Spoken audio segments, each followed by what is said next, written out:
Good morning, everybody. So I'm Logan, and today I'm going to be taking you along with me here on Broyens Farm. First thing I'm starting out with today is actually pumping water out of my front yard. And as you can see, it's actually kind of iced over. And we're getting so much freezing rain that even my gravel driveway is extremely slippery. So we're a little nervous that with all this water sitting here, it might come down into our basement. I don't think it will at this point, but there's always a chance. So we're gonna get this pumped out first, and then we're gonna go down into the farm. You can really see on this bush how much ice there really is. If it'll focus, there we go. It actually looks really cool, but it's not good for driving conditions. Everything is just a solid sheet of ice. So we just got everything set up and now it's running. Dad's standing on the suction line. Then we got our pusher pump pushing it out of the grass in our yard across our lane, and it's just running down the road right now. And this is, I think, a 2-inch diameter pipe, maybe 3-inch, I'm not 100% positive. And you can just see it's almost completely filled up, running steady out of there. So that just gives you an idea of how much water is in our yard. And right here, where it's like white, you can see the water came all the way out here, but we've sucked enough out now where it's starting to go down. And you can see right here, if you can see it there. Hold on. Actually doing over there. Like, it's starting to get air pockets underneath of it. And that's how we know the water is going down. It was, as you can see, all the way out here. It's getting smaller and smaller and smaller, and by the end of it, we should just have one wet spot right in the middle.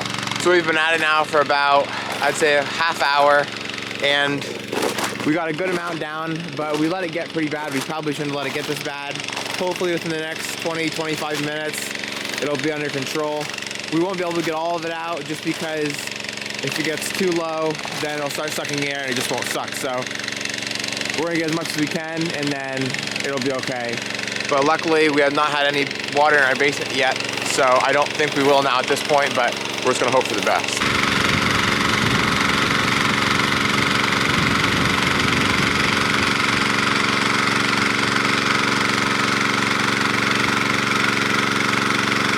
It's really went down now. There is still quite a bit of water, but the pump's starting to suck a lot of air now, and I don't think it's gonna be able to pump much more. Still a pretty good flow of water coming out down here. My dad's trying to keep his foot on the suction line as much as possible, just so that it doesn't suck any more air than it has to, but I think we got it about as good as we can.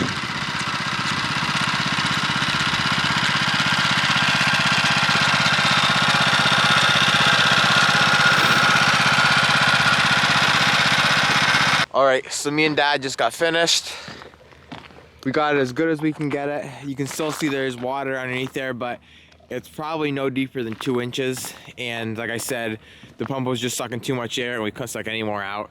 But we did get a lot out. You can see all that section there and all that section down there, and then the whole outside ring is all drained. So that job's done now. We can finally get down into the greenhouse and start doing some work in there. All right, so I'm here now in the greenhouse, and it's beautiful. It's like 18 out, and I think we have about 70 degrees in here, and that's only because we have the heat going. Yesterday, we did get a little bit seeded. Not much, I'll show you in here. Only about 2, 3, 6, well, 5.5 flats. We got some geraniums, some gaillardia, and some hollyhocks. Obviously, as you guys are probably starting to know, it's not just as easy as coming down, filling some flats full of dirt, and then just planting the seeds in it. As you've seen before, we had to sanitize everything, get everything dried out. Now here we are, we're ready. We have our dirt here, and then we have a ton of notes. I mean, there's papers here, we have a briefcase there, we have clipboard and another binder there. So we have a lot we have to go through, and we only started doing greenhouses, I think, about 2 or 3 years ago now. So our cousin kind of ran most of it himself, and we were just kind of helping him. But now he's getting out of it and we're getting into it, so it's a learning process for us. So we're learning. We have a good idea of what's going on, which is nice, but there's still a lot to go. So like I said, I'm gonna look over some papers here, and then I'm gonna show you guys exactly how we seed from start to finish. All right, so the first thing I wanna start seeding here is a Platycodon Astra semi-double pink and the Platycodon Astra blue. So as you can see, I've already got my tags made up. And now I'm gonna come over here to my dirt, and I'm only doing half a tray of each, half a seed tray of each. So I'm gonna go half and half, and I'll probably leave like 1 or 2 rows in the middle just so that when we are transplanting them, there's no mix-ups.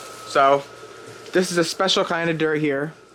It's a lot finer than what we'll put in like our pots and our 4-packs and our 6-packs. So you can kind of fill it however you want. We just have a little scoop here.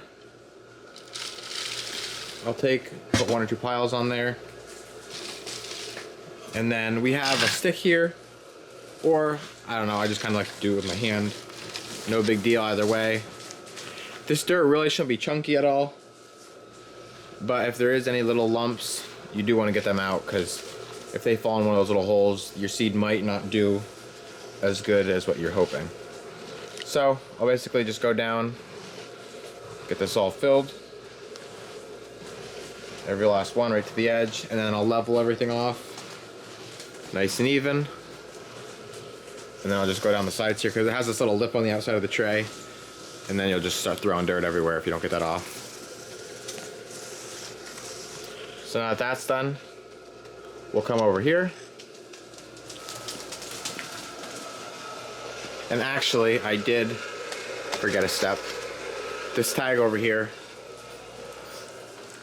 actually both these tags have to go on, and they'll just be stapled right here on the edge. And the only reason you want to put these on before we put the dirt in is because the stapler, well, with any stapler, you know how when you go to press it down, it'll pop and then this dirt will pop out. So you definitely do not want to wait till you get seeds in there, because we have done that and you do run into issues, and then you'll have seeds hopping out of one cell into the next cell, and it's just bad.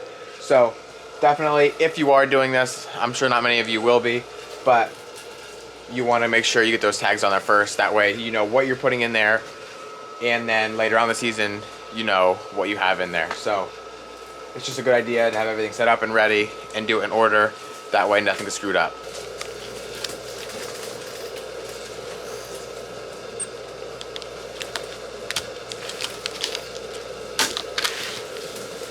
Now that one was really excessive. I don't know why that was that bad, but there, right there is a prime example of why you do not wait to put the tags on there. So then once the tags are on, we have this contraption here. I don't exactly know what it's called.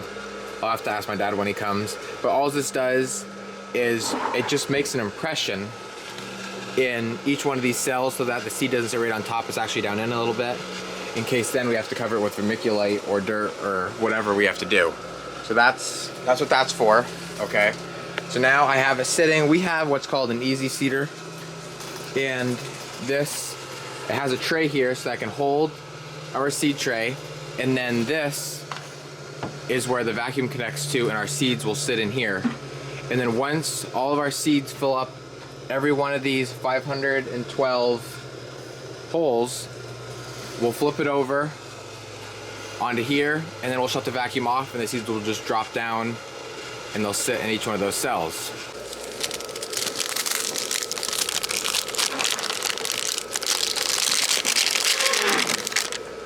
So right now I'm doing a double pink. So I'll come over here to my vacuum, turn the vacuum on. Now you can see the hose goes into here, and now every single one of these holes is trying to suck air in, which as soon as I get the seeds on there, then hopefully they will fill every one of those holes.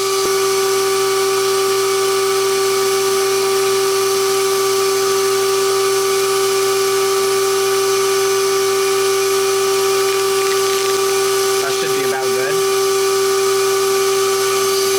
So I'll kind of just take this around a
Alright, so once the tray is filled with seeds, we'll bring it into the seed room. And for this particular seed, which is, what is the Snapdragon? Snapdragons, yep. We're taking some vermiculite and we're going to cover the seed. And all the seeds are different depending on what they like and what they need. Some like heavy vermiculite, some don't like any, and some only want to be covered lightly. So, looks like this one's going to be covered moderately to heavy. Yeah. We have a book that tells us everything, in case we don't already know already. And then once she's done, it'll be brought over here onto the heat mats. And according to what temperature it needs, it'll be placed somewhere throughout the seed room. These are the ones that I did yesterday. Already watered and getting ready to grow.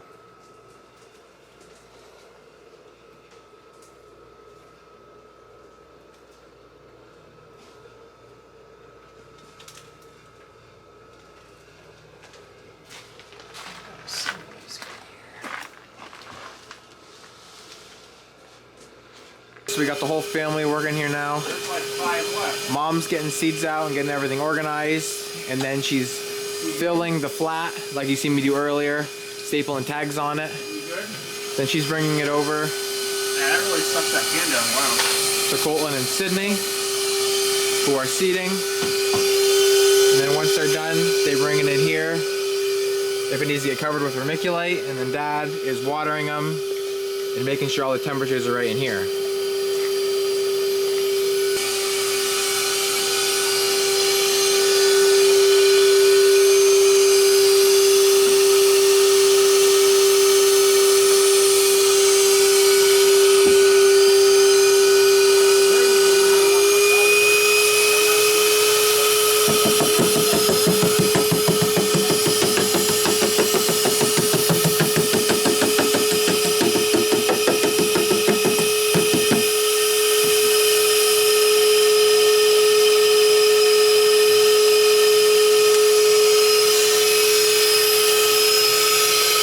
You can see there's a seed in every cell. So now that Colton's done, brought it in here and Dad's covering it with vermiculite. This is echinacea and it only needs to be covered just a little bit.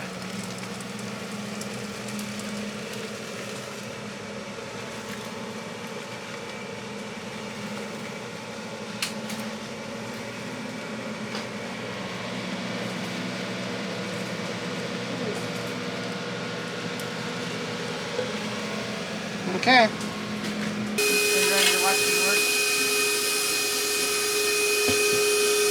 We got a nice job. Yeah. This thing looks right. There's not even no indentions there. Right here. You never did.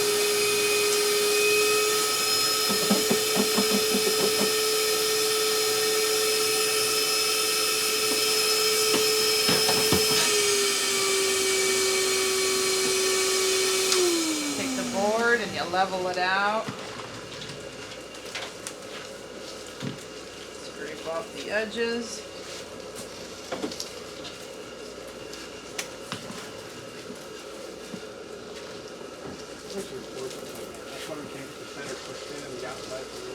I just push on the side. And voila. Last bit of diameter.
All right, so we just finished up for today. And what I'm gonna do is just clean up my area here, get this dirt off the table. I'll throw this away. The cedar will just sit here.